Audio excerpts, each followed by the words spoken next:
मैं ओम प्रकाश सिंह, जीव विज्ञान अध्यापक, कक्षा 10 के सभी छात्र छात्राओं का इंटर कॉलेज कलान के प्रांगण में स्वागत करता हूं और आज पुनः एक नए जैव प्रक्रम की जानकारी आप लोगों को देने जा रहा हूं, जिसे कहा जाता है जीवों में जनन। बच्चों, जीवों में जनन वह जैव प्रक्रम है जिसमें सबसे अधिक जैव ऊर्जा खर्च होती है, जबकि इसके पूर्व आप लोगों ने पोषण, श्वसन, उत्सर्जन, परिवहन जैसे जैव प्रक्रमों की जानकारी पा चुके हैं। इन प्रक्रमों में बहुत अधिक ऊर्जा की आवश्यकता नहीं पड़ती है, लेकिन यह जीवों में जनन जैसा जो प्रक्रम है इसमें अधिक ऊर्जा की आवश्यकता होती है। और जनन प्रक्रिया का अर्थ यह होता है कि प्रकृति में सदैव नए जीवों की उत्पत्ति होते रहना, जिससे प्राकृतिक या सृष्टि के नियमों का पालन हो सके। आप समझो कि व्हाट इज रिप्रोडक्शन, जनन क्या है। जीवों द्वारा अपने ही समान संतान उत्पन्न करने को या वंश वृद्धि करने को जनन कहते हैं। अब उस जनन में एक शब्द नया है, डीएनए इमेजिन या डीएनए प्रतिकृति। दर्जन 9 में आप पढ़ चुके हैं डीएनए, जिसकी जानकारी फ्रेडरिक मिक्सचर ने दी सबसे पहले, जिसका अणु मॉडल वाटसन एंड क्रिक ने प्रस्तुत किया है, जिसे आप बना चुके हैं, पढ़ चुके हैं। प्रतिकृति का अर्थ होता है कि अपने ही समान डीएनए की उत्पत्ति होना। तो जब कोई दो जीव परस्पर जनन करते हैं तो उनके ही समान जो संतान उत्पत्ति होती है, दोनों का डीएनए परस्पर मिल करके वैसे ही संतान के शारीरिक रचनाओं का निर्माण करता है। लेकिन कभी कभी इस डीएनए प्रतिकृति में भिन्नता आ जाती है। यह भिन्नता ही जैव विकास का कारण बनती है। इसलिए डीएनए प्रतिकृति में भिन्नता आना भी आवश्यक होता है। तो ये तो रहा डीएनए प्रतिकृति। अब आप देखेंगे जनन के कौन से 2 प्रकार हैं।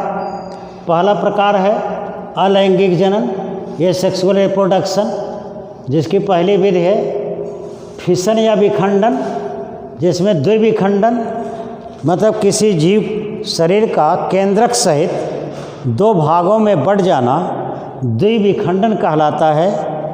जैसा कि अमीबा और जीवाणु जैसे जीवों में होता है, यह जैसे उनका शरीर है तो यह 2 भागों में ऐसे बढ़ता है इस तरीके से, और तीसरे स्टेज में यह इस तरीके से हो जाता है। चौथे स्टेज में 2 जीवाणु या 2 नए अमीबा बन करके तैयार हो जाते हैं। दूसरा बच्चों खंडन विधि। आप तालाब में, नहर में, नदी में लंबे लंबे धागे देखते होंगे, जिसे कहते हैं यूलोथेरिक्स, स्पायरोगायरा या शैवाल। ये धागे कभी कभी किसी कारण से टूट जाते हैं अनेक खंडों में, जिससे नए धागों का निर्माण हो जाता है, जिसे कहते हैं खंडन विधि। नंबर बी है बच्चों बाइबर्डिंग, मुकुलन विधि। यह हाइड्रा और ईस्ट कोशिकाओं में होता है। जैसे ये ईस्ट की कोशिका है, इसमें कली जैसी रचना ऐसी बनती चली जाती है। ये सभी कली जैसी रचनाएं टूट करके अलग अलग हो करके नए ईस्ट कोशिकाओं को जन्म देती हैं, इसे कहते हैं बाइबर्डिंग। और इसके बाद है बीजाणु जनन, स्पोरुलेशन, जैसा कि मांस और राइजोपस पौधों में होता है। इनके अंतिम छोर पर एक कप जैसी गोलाकार रचना बन जाती है इस तरह से, और इसमें छोटे छोटे बीजाणु होते हैं। जब यह भ्रष्ट कर जाती है या फट जाती है, ये बीजाणु स्वतंत्र होकर के नए पौधे को जन्म देते हैं। फिर बच्चों सिस्ट फॉर्मेशन। बच्चों परिस्थिति दो होती है, एक अनुकूल परिस्थिति, एक प्रतिकूल परिस्थिति। जैसे वातावरण हमारा अनुकूल है तो उसे अनुकूल परिस्थिति कहेंगे, विरोध में है तो कहेंगे प्रतिकूल परिस्थिति। जैसे कि इस समय कोरोना काल हमारे प्रतिकूल परिस्थिति है, अनुकूल परिस्थिति नहीं है। तो इस समय हम सभी अपने बॉडी के इम्यूनिटी पावर को बढ़ाने में लगे हुए हैं, प्रतिरोधक क्षमता को, जिससे कि कोरोना जैसा डिजीज हमारे शरीर के अंदर प्रवेश न करने पावे। तो उसी प्रकार से बच्चों जीवाणु और अमीबा की कोशिका जो होती है उसके चारों तरफ एक कांटे जैसी, स्पाइन जैसे ऐसी रचना बन जाती है। इसी को कहा जाता है सिस्ट। जब अनुकूल परिस्थिति आती है तो ये सिस्ट फट जाती है और यह कोशिका स्वतंत्र होकर के नए जीव को जन्म देती है। फिर है पुनर्जनन या रीजनरेशन। आप छिपकली देखते होंगे, छिपकली के पूंछ कट जाती है, पुनः निर्मित हो जाती है। इसी तरह से प्लेनेरिया और हाइड्रा जैसे जंतु जो हैं, इनका शरीर कई टुकड़ों में बढ़ जाता है तो नए जीव का निर्माण हो जाता है। इसी को कहा जाता है पुनर्जनन या पुनरुद्भवन। फिर है कायिक जनन बच्चों। कायिक जनन वेजिटेटिव रिप्रोडक्शन, अंग्रेजी में इसे कहते हैं। कायिक मतलब वह जनन जिसमें जनन अंग भाग नहीं लेते हैं, फिर भी जीवों की वंश वृद्धि होती है। जैसे जिसका पहला भाग है प्राकृतिक कायिक जनन, जिसमें आप देखेंगे जड़ के द्वारा शकरकंद, बच्चों जिसे गंजी कहते हो, शकरकंद और सतावर में जड़ के द्वारा नए पौधे का जन्म होता है। तने द्वारा आलू और अदरक जो आप खाते हो वह तना है बच्चों। देखो पुनः आलू बोई जाते हैं काट करके, उसी से कई आलू बन जाते थे, यह तने द्वारा है। और फिर है पत्ती द्वारा, अजूबा या बायोफ्रेम के पत्ते में कलिका बनते हैं जिससे नए पौधे का जन्म होता है। इसके बाद है कृत्रिम विधि, आर्टिफिशियल मेथड, जिसकी 3 विधियाँ धड़ कलम, जैसे आप जिसे अंग्रेजी में बाई कटिंग कहते हैं। गन्ना और गुलाब आप देखते हैं, गन्ने और गुलाब के तने को काट करके कई टुकड़ों में ज़मीन में गाड़ दिया जाता है, नए पौधे का जन्म होता है। इसी प्रकार से दाब कलम में लता जैसे पौधे के किसी शाखा को थोड़ा सा खुरच करके ज़मीन में दबा दिया जाए तो वहाँ से नई जड़ें निकल आती हैं और उसको काट करके नए पौधे के रूप में कहीं भी उगा सकते हैं। और तीसरी विधि है इसकी रोपण विधि, जैसे आम जैसे नींबू संतरा आदि की कलम इसी विधि से तैयार होती है, जिसमें तने को तिरछा काट लिया जाता है और जिस पौधे को उगाना होता है उसका छोटा सा तना तिरछा काट करके ले आकर के जोड़ देते हैं तो उससे एक नए पौधे का जन्म होता है। आप देखेंगे लास्ट है ऊतक संवर्धन या टिश्यू कल्चर। किसी पौधे के तने के छोटे से भाग को काट करके वही वातावरण दिया जाता है प्राकृतिक रूप से जिसमें वह जीवित रहता है तो उससे एक नए पौधे का जन्म होता है। इस प्रकार से बच्चों ये सेक्सुअल रिप्रोडक्शन या अलैंगिक जनन समाप्त हुआ, जिसमें जनन अंग भाग नहीं लेते हैं फिर भी जीवों के वंश की वृद्धि होती है। अब आप आगे देखेंगे दूसरा है लैंगिक जनन। लैंगिक जनन का अर्थ होता है जिसमें जनन अंग भाग लेते हैं। दर्जन 9 में आपको बताया गया है कि जीव एक नर होता है, एक मादा होता है, जिसे मेल एंड फीमेल अंग्रेजी में कहते हैं। नर जनन अंग अलग होता है, मादा जनन अंग अलग होता है। इसी प्रकार से बच्चों पौधों में भी नर जनन अंग पुंकेसर होता है, मादा जनन अंग स्त्री केसर होता है, जैसा कि बोर्ड पर यहाँ देखें आप अंकित है पुंकेसर और स्त्री केसर। और जंतुओं में भी बच्चों अपने को देख लीजिए, अपने को देखें आप, पुरुष के दोनों टांगों के बीच स्थित अंडकोश को वृषण कहते हैं, जो कि मानव का नर जनन अंग है। इसी प्रकार से स्त्रियों की उदर गुहा में 2 अंडाशय होते हुए उनका मादा जनन अंग है। तो पुरुष और स्त्री के संयोग से एक नई संतान का जन्म होता है। तो लैंगिक जनन में आप समझें, जब नर और मादा जनन अंग भाग लेते हैं तभी नई संतान का जन्म होता है।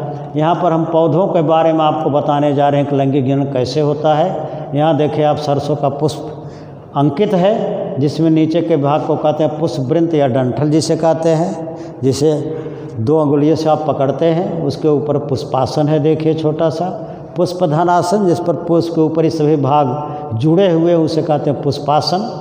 ये है बाह्य दलपुंज, छोटे छोटे होते हैं। पीले रंग के जो भाग सरसों के पुष्प में आप देखते हैं उसी को दल या दलपुंज कहा जाता है।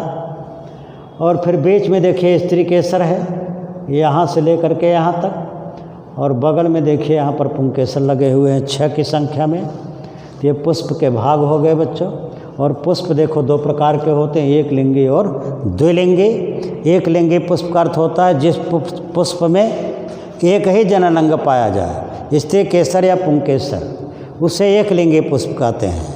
जैसे कद्दू में, लौकी में, पपीता में, परवल में एक ही जनन अंग पाया जाता है, उसी कारण से एक लिंगी पुष्प कहते हैं। द्विलिंगी पुष्प का अर्थ होता है जिस पुष्प में दोनों जनन अंग पाए जाते हैं, नर और मादा, पुंकेसर और स्त्री केसर, उसे द्विलिंगी पुष्प कहते हैं। जैसे यहाँ पर सरसों का पुष्प है, मटर का पुष्प आप देखते हैं, अरहर का पुष्प देखते हैं, धान गेहूँ जौ, धान गेहूँ जौ, ये सभी द्विलिंगी पुष्प होते हैं। और सब में पुंकेसर स्त्री केसर जैसे नर जनन अंग, मादा जनन अंग पाए जाते हैं। पुंकेसर का चित्र यहाँ पर अंकित है। ये परागकोश है और इसमें देखो छोटे छोटे परागकण भरे रहते हैं। नीचे धागे जैसी रचना होती है जिसे पुंतंतु कहते हैं।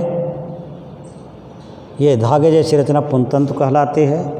और स्त्री केसर का भाग तो आप यहाँ देख रहे हैं, यहाँ भी स्त्री केसर हमने बना दिया है, जिसका ऊपरी भाग इसी से मिलता जुलता देखो, वर्तिकाग्र, बीच का भाग देखो वर्तिका, और नीचे का भाग अंडाशय जो यहाँ पर बना हुआ है, ये अंडाशय, इसी में अंडाणु पाए जाते हैं। नीचे का भाग जो होता है ये जुड़ा हुआ है, जिसे पुष्पवृंत कहा जाता है।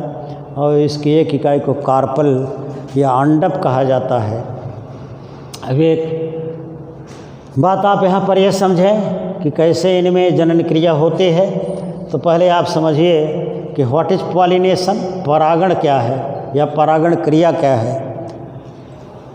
पराग कणों का ध्यान देंगे, पराग कणों का पराग कोश से चलकर, जैसा कि हमने दर्शाया है, स्त्री केसर के वर्तिकाग्र पर पहुँचने की क्रिया को परागण क्रिया कहते हैं, जिसके 2 प्रकार हैं। स्वपरागण, जब किसी पुष्प के परागकण उसी पुष्प के स्त्री केसर के वर्तिकाग्र पर पहुँचे, या उसी पौधे के किसी दूसरे पुष्प के स्त्री केसर के वर्तिकाग्र पर पहुँचे, तो उसे स्वपरागण कहते हैं। दूसरा बच्चों परपरागण, क्रॉस पॉलिनेशन, जब किसी पुष्प के परागकण उसी जात के दूसरे पौधे के, ध्यान दोगे पौधा बदल जाएगा, उसी जात के दूसरे पौधे के स्त्री केसर के वर्तिकाग्र पर पहुँचते हैं, तो उसे परपरागण कहते हैं। जिसकी यहाँ पर 4 विधियाँ अंकित हैं। वायु द्वारा, वायु का झोंका जब चलता है तो परागकण उड़ते हैं, जैसे मक्का गेहूँ में उनकी परागण क्रिया हो जाती है। जल परागण, जल में पाए जाने वाले पौधे जैसे वेलिसनेरिया है, सिंघाड़ा है, कमल है, इनमें इसी प्रकार का परागण होता है। जल पर परागकण तैरते हुए जाते हैं, दूसरे पुष्प के स्त्री केसर पर पहुंच जाते हैं।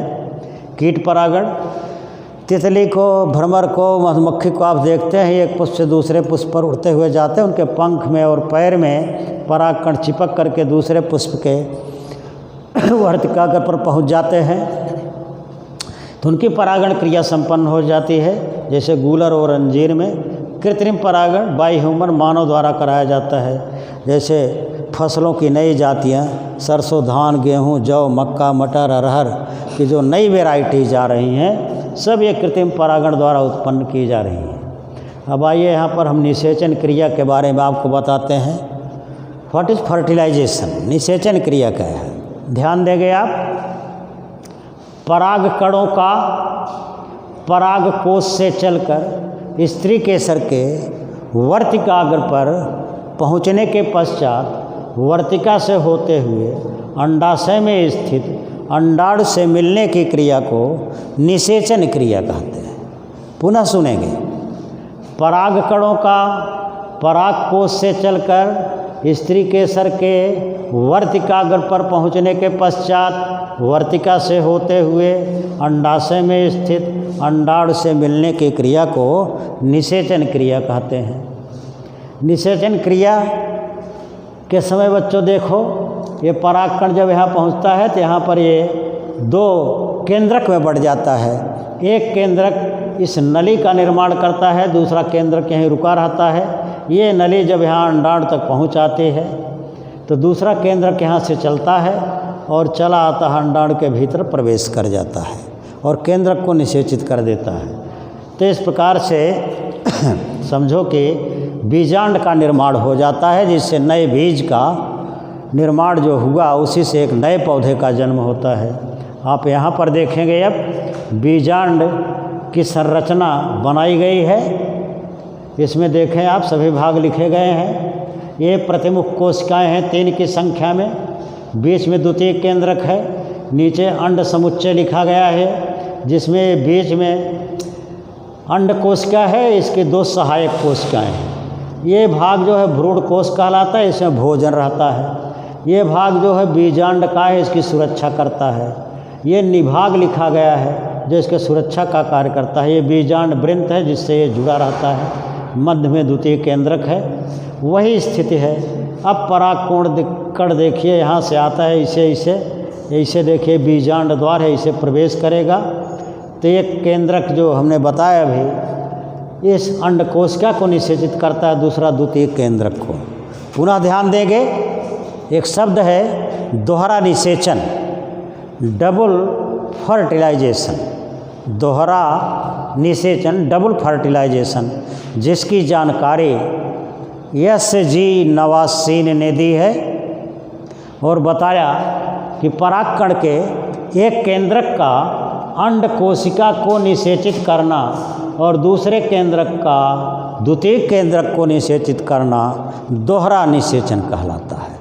तो इस प्रकार से आप समझो कि पौधों में अलैंगिक जनन और लैंगिक जनन की क्रिया संपन्न होते हैं।